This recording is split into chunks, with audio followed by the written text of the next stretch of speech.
Good morning. I'm going to try to make this as quick as I can. Um, Yesterday I talked about some things that I would just like to add some more clarification on. Um, Heavenly Father showed me, He gave me some visions of what was before this world was created. And the heavens were created before this world was created. And so the idea that this world was created and the heavens were created at the same time is wrong. The heavens existed, and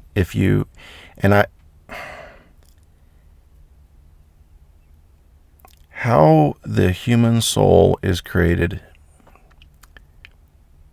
is not by spirit mommies and spirit daddies having spirit babies.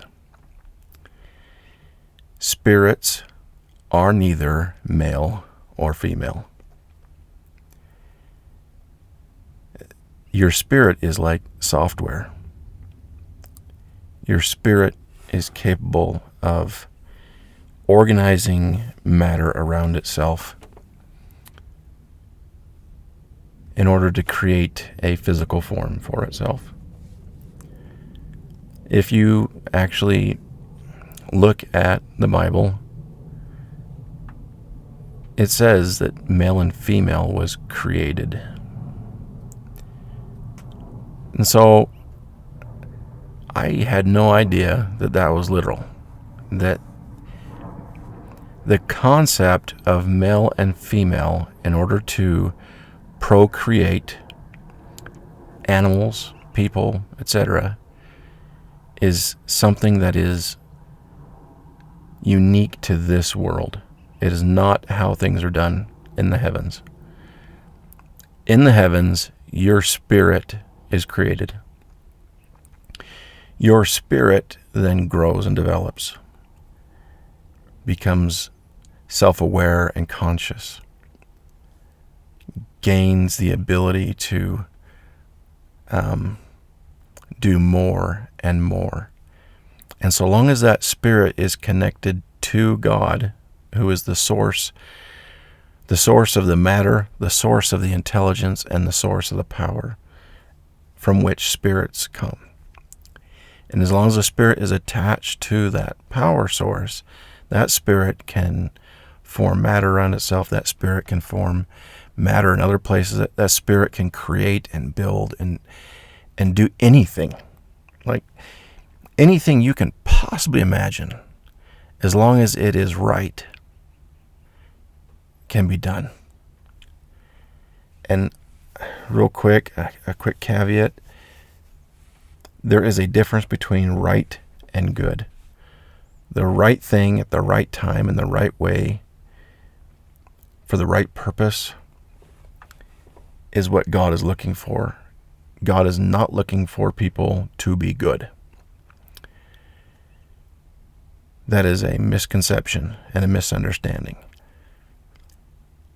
The problem we have is with religious groups who identify things as good and evil, and then they eschew the evil and pursue the good to the exclusion of the evil. And all they have done is increase the imbalance that exists in their life. Now, I'm not saying that it's okay to just go out and start killing people. And I'm not saying it's okay to just start going out and doing some different things that are the wrong thing to do. But the opposite of good is not wrong. The opposite of right is wrong.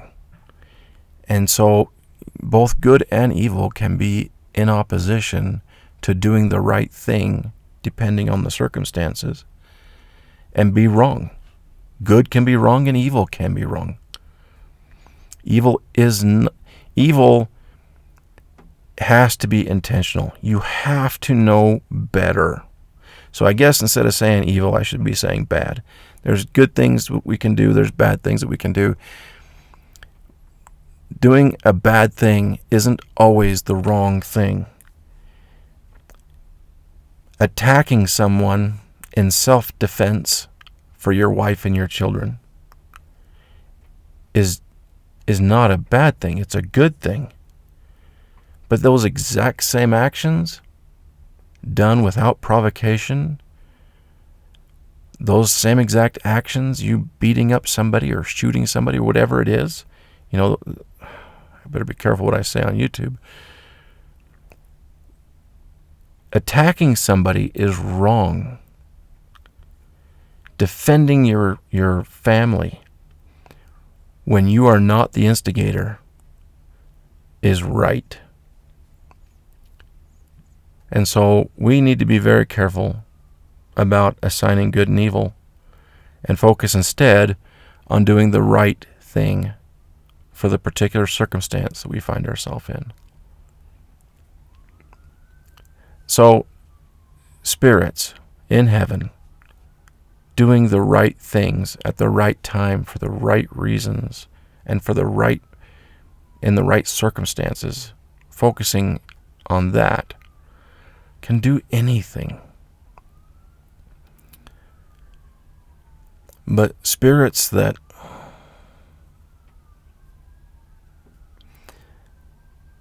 know, it's kind of like this. Imagine you took a math test and you knew all the answers. You had all the answers. You knew the right answers to every single question.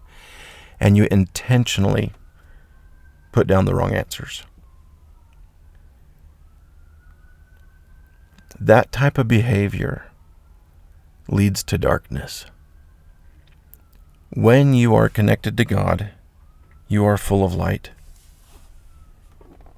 And when you intentionally disconnect yourself from God, it's like unplugging from the wall.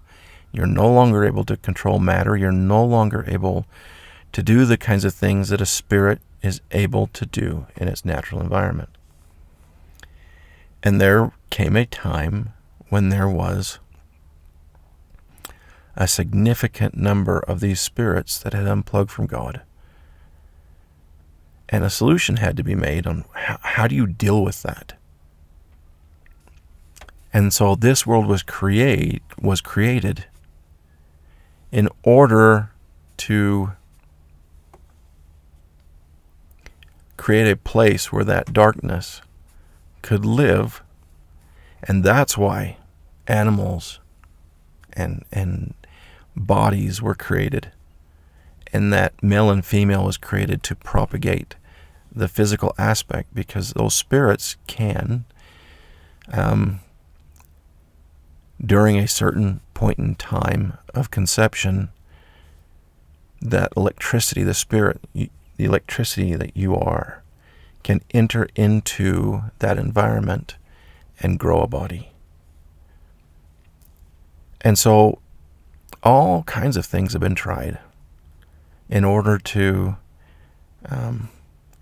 find a way for this darkness to find balance and to live. When that, and the reason that we have the Torah is to try and attempt to explain this process to the world, to mankind. The Torah isn't actually about God. It is about the Elohim and the Elohim's struggle to interact with the darkness. And not only that, but the light and the darkness were separated from one another, and there has to be a way of combining it. It's like combining water and oil. They don't mix. The light and the darkness don't mix. But if you look at this world that we live in right now, there are people who act like animals and people who have some civility. Now, I'm not talking about people living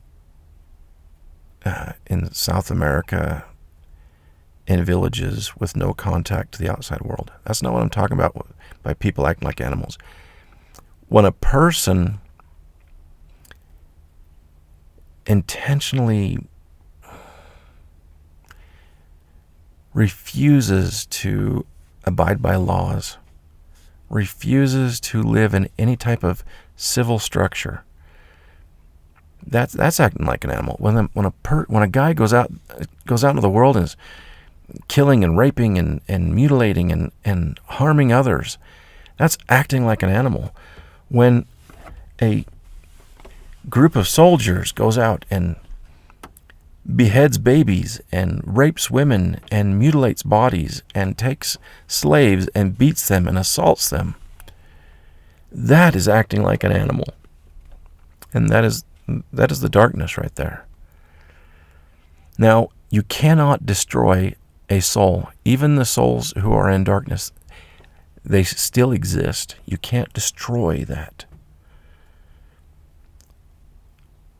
And so this world was created in order to try and create a world where the darkness could coexist with the light. And the light that agreed to come into this world, the Elohim, they agreed to come into this world to be the light in the darkness.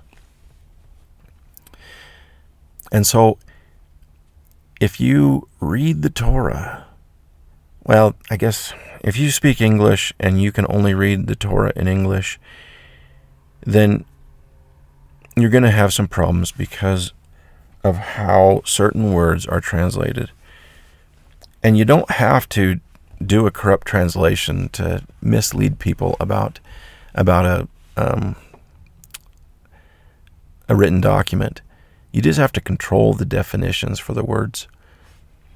And I want to use an example. If you look at the Ten Commandments, one of the Ten Commandments is, "Thou shalt not take the name of the Lord thy God in vain."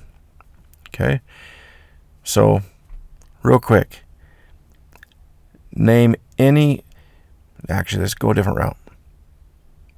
When a man and a woman get married, or a man and a man, or a woman, when two people enter into a marriage contract, look at the wedding vows. Do you take this person? That marriage vow is not saying, do you say this person's name? To take the name of the Lord in vain has nothing to do with saying his name. If you pledge to represent the Lord, the Lord Elohim, if you pledge to be a representative, if you pledge to enter into a contract with him, and you do it for purposes of vanity, if you do it half-heartedly, if you enter into that contract for the wrong reasons, then you are taking the name of the Lord Elohim in vain. You are taking your Heavenly Father's name in vain.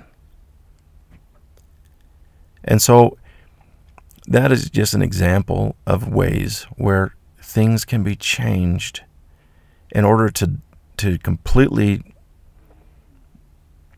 corrupt the meaning. So going back to the beginning of the Torah, Bereshit, to begin. Second word, that's the first word. The second word is bara. Okay?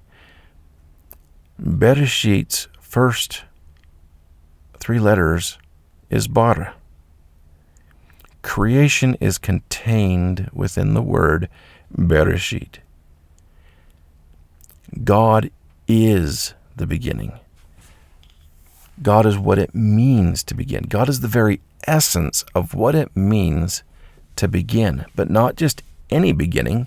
This video has a beginning. No, what's special about God is that he is Bereshit bara, the beginning of creation. And not only that, but creation is contained within him. And that's what makes God different than any other being. And so when you hear people talk about being monotheistic, they don't even know who this God is. They think Heavenly Father is God.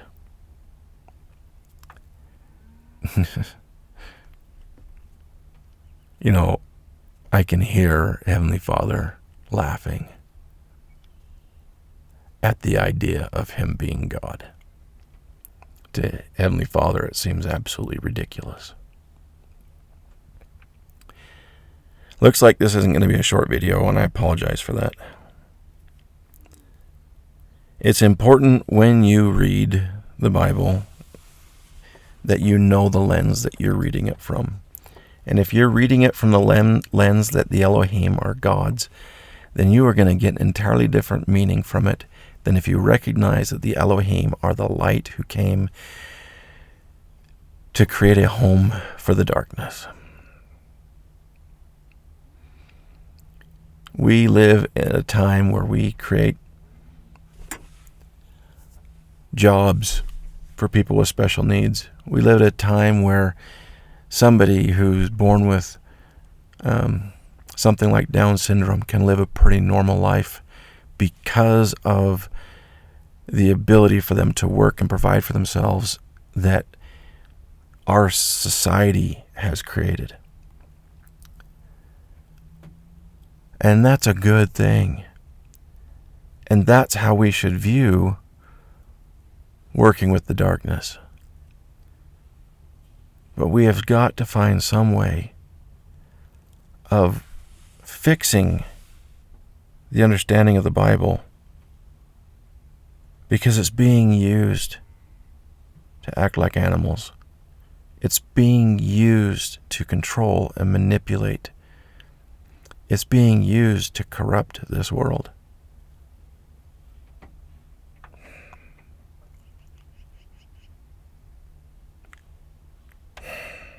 I just wish you could feel what I feel when I center myself and I breathe. And I breathe God in. And I exhale. And I feel electric. I wish you could feel that. And I challenge you, go ahead. Ask Bereshit Bara if he's real. Ask the beginning of creation if he's real. And I keep messing up. God is not he or she. God is the source of he and she. God is the source of every possibility. The whole point is that we can do better. We can be a light in the darkness. We can create a world where people are able to live without pain, without suffering. But it isn't a problem with the darkness. That's not the problem at all. It's a problem with the Elohim. The problem, the real problem, is everybody has their own idea of the right way to do things. It's not Heavenly Father's goal to be a king who subjects others to his will.